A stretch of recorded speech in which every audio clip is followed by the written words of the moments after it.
the inspiration for my look later in Jimmy Gala is siguro sa hair first, si Zayn. Dahil matagal ko nang gusto yung buhok niya yan, tsaka bumagi siya sa suit ko later. Kasi yung suit ko, hindi siya very showy. Siguro ano siya, if I'm gonna describe it, subtle and very elegant. Yun lang. Simple but elegant. I guess I'm gonna explain it that way.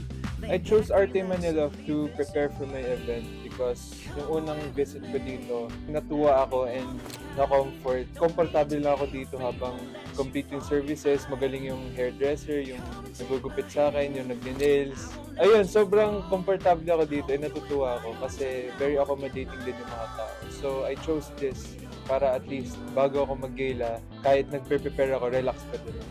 Actually ako, like few days before this day, nervous ako kasi hindi ko alam kung ano yung magiging itsura ko talaga, kung if it will go well, kung okay ba itsura ko sa red carpet, mga ganong bagay. Pero yung dito sa Arte Manila, actually it gives me confidence kasi lahat ng tao nakangiti lang, puro good vibes, and parang habang ginagawan ako, walang masungit.